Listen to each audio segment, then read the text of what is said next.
اللہ تعالیٰ جل شانہ تو قرآن میں واضح اور دو ٹوک فرماتا ہے کل ما یعبأ بکم ربی لولا دعاؤکم، محبوب تم فرما دو اے لوگو اگر تم دعا نہیں کرو گے تو اللہ بھی پرواہ کرنا چھوڑ دے گا۔ تمہاری ضرورت ہے کہ تم مانگو، اور جب تم مانگنے والے اتنے متکبر ہو گئے ہو، کہتے ہم نہیں مانگتے، تو وہ تو پہلے ہی بے نیاز ہے۔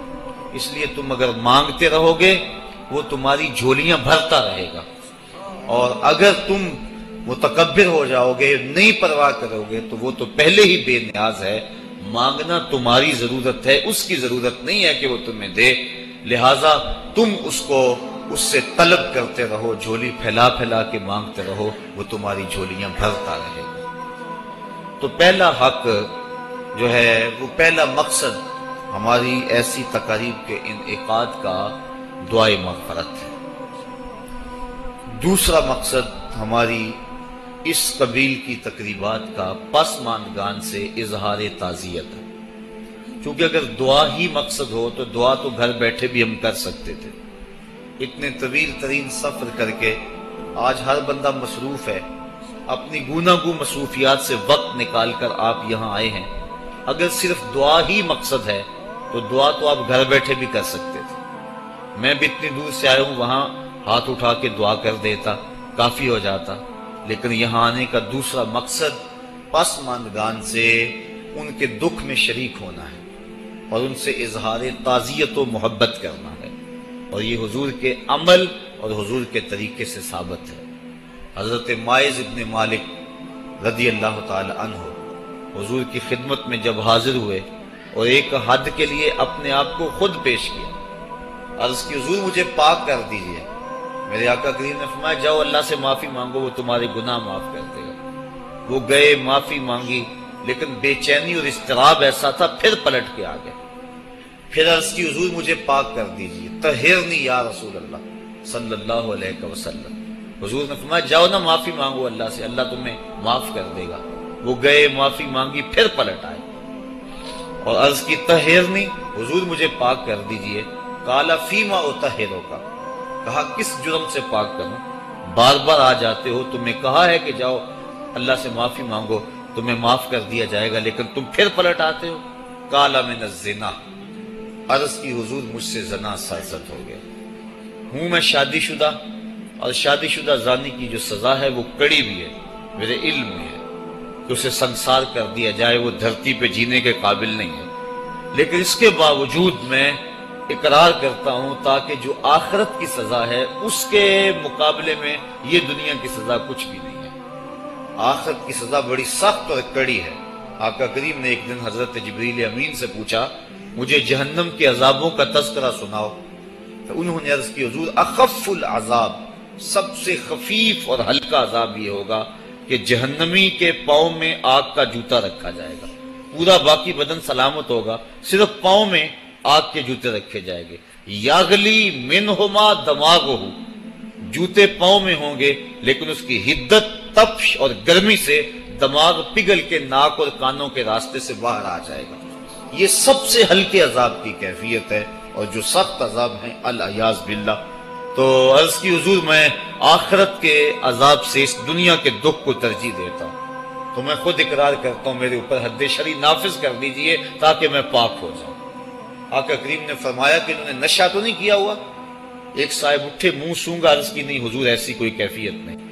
پھر فرمایا کہ اس کا توازن عقلی تو ٹھیک ہے، اتنی بڑی سزا اس جرم کی اور یہ بار بار اقرار کیے جا رہا ہے۔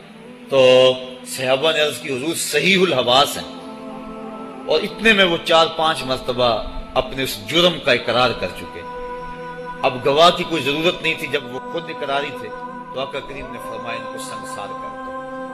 ماعز ابن مالک اسلمی کو پتھر مار مار کے سنسار کیا جا رہا ہے۔ یہ مسلم کتاب الحدود کی روایت ہے، اور ایک روایت کے لفظ ہیں جب ان کو سنسار کیا جا رہا تھا حضور مسجد نبوی میں کبھی کھڑے ہو جاتے تھے، کبھی بیٹھ جاتے تھے، آنکھوں میں آنسو تھے، بدن پہ لرزہ تھا۔ کسی نے کہا بندہ نواز خود ہی حکم دیا ہے اور خود ہی رو رہے ہو؟ کہا وہ میرا عدل تھا، یہ میری محبت ہے۔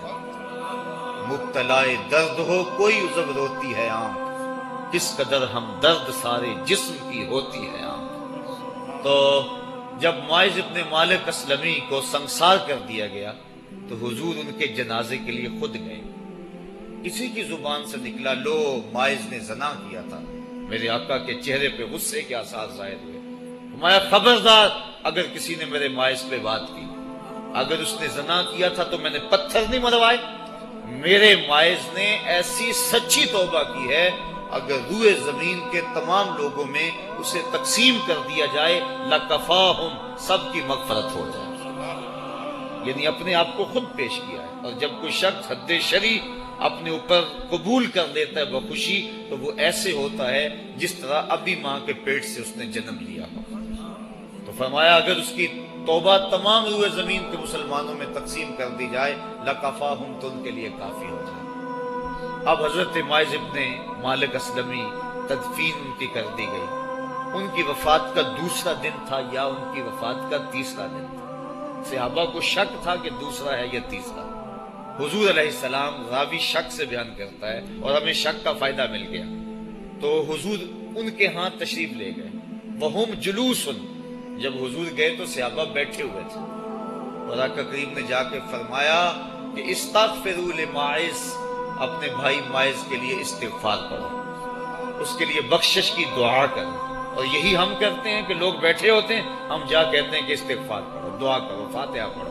تو حضور علیہ السلام گئے، صحابہ لفظ ہے وہم جلوس، وہ بیٹھے ہوئے تھے.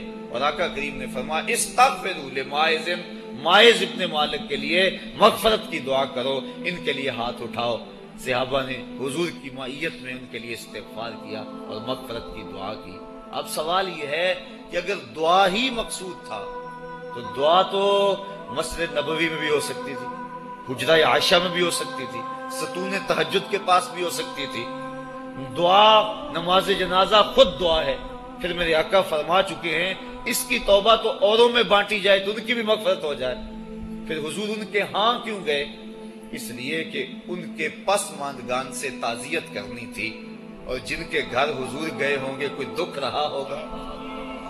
وہ کیا کسی نے کہا تھا کہ یہ الگ بات ہے کہ تم آئے ہو تو کوئی نہیں، یہ الگ بات ہے کہ تم آئے ہو تو کوئی نہیں، ورنہ درد تو یہاں ہزار رہتے ہیں. تو جس گھر میں حضور چلے گئے ہوں گے وہاں کوئی دکھ تو نہیں رہا ہوگا، وہاں تو سکھوں کے سویرے ہو گئے. انہیں تو خوشی ہوگی کہ آج آقا کے قدم ہمارے گھر آئے. ایسے دکھاں تو سکھ واری، ایسے دکھ اور جن پر سکھ بھی قربان کر دیں. تو حضور ان کے گھر جا کو شعور بخشا. کس نے تجھے چلنا سکھایا؟ کس نے تجھے بولنا سکھایا؟ کس نے تیری چھاتی میں زور رکھا؟ آج تو کڑیل جوان ہے، آج دولت کے انبار تیرے پاس ہیں، آج تو چودھری ہے، آج تو خان صاحب ہے، آج تو بہت بڑا عالم ہے، آج تو مفتی ہے، آج تو پیر ہے، آج تو منسٹر ہے، آج تو ناظم ہے، آج دنیا تیری بات گزار ہے. آج تیرے دماغ میں وہ قوت رکھ دی گئی کہ دنیا کو تو انگلیوں پہ نچا رہا ہے. ذرا پلٹ کے دیکھنا پیچھے، ذرا پیچھے لوٹ کے تو دیکھ. تو چار پائی کے سہارے بھی چلنا نہیں جانتا تھا، پھر تجھے چار پائی سے چلنا سکھایا. پھر تو نے چلنا اور چلتا تھا 2 قدم تو گر پڑتا تھا. ذرا ماضی کی طرف پلٹ کے دیکھ. اور تو بھول گیا رب کو جس نے تجھے اتنا کچھ دیا. چل ماضی کی طرف پلٹ کے نہیں دیکھنا، مستقبل کی طرف ہی جھانک کے دیکھ لے. ایک وقت پھر دوبارہ تیرے اوپر ایسا آئے گا، پھر تیری بولتی بند ہو جائے گی، پھر تیرا چلنا بند ہو جائے گا. چار پائی سے لگ گیا، مورے میں تکلیف ہو گئی، تو فالج زدہ ہو گیا. سارے گھر والے 4 دن تو بڑی خدمت میں لگے رہے لیکن انہیں اپنے کام بھی تو کرنے تھے. پھر آہستہ آہستہ تجھے اگنور کرنا شروع کر دیا. تو بھی اس بات کو سمجھنے لگا. پھر وہ وقت بھی آیا کہ تیری چار پائی کو اندر سے اٹھا کے برآمدے میں رکھ دیا کہ بابا کھانستا ہے، بچے ڈسٹرب ہوتے ہیں، جراثیم پھیلتے ہیں. اب نوکر تجھے روٹی دینے لگا. شام کو بیٹا آتا ہے، 2 لمحے کھڑا ہوتا ہے، پھر اپنے بیڈ روم میں چلا جاتا ہے. تو اس کی صورت کو ترستا رہتا ہے. آج تیری زندگی اجیرن بن گئی. پھر تیرے اوپر ایسے حملے بیماریوں کے ہوئے، ایسی تکلیفیں ہوئیں، بول و براز بھی اوپر، لوگ ناک پہ کپڑا رکھ کے تجھے اٹھاتے ہیں. اس وقت تو اپنی زندگی سے تنگ آ گیا. تو کہتا ہے ڈاکٹر کو لگا زہر کا ٹیکہ، مجھے موت آ جائے. بتا ہم تجھے موت بھی نہ دیتے تو کیا کرتا؟ ہم نے تجھے زندگی دی تھی، یہ ہمارا احسان، اور اب تمہیں موت اگر دیں گے تو یہ بھی ہمارا احسان ہے. اگر تو تڑپتا تھا، تیری زندگی جو ہے وہ اچیلن بن چکی تھی، سارے تجھ سے تنگ آ گئے تھے، تیرے بیٹے بھی کہتے دعا کرو اللہ بابے کو پردہ دے دے، سارے تیرے پردہ مانگ رہے تھے، اب بتا کہ ہم تجھے پردہ بھی نہ دیتے تو کیا کرتے؟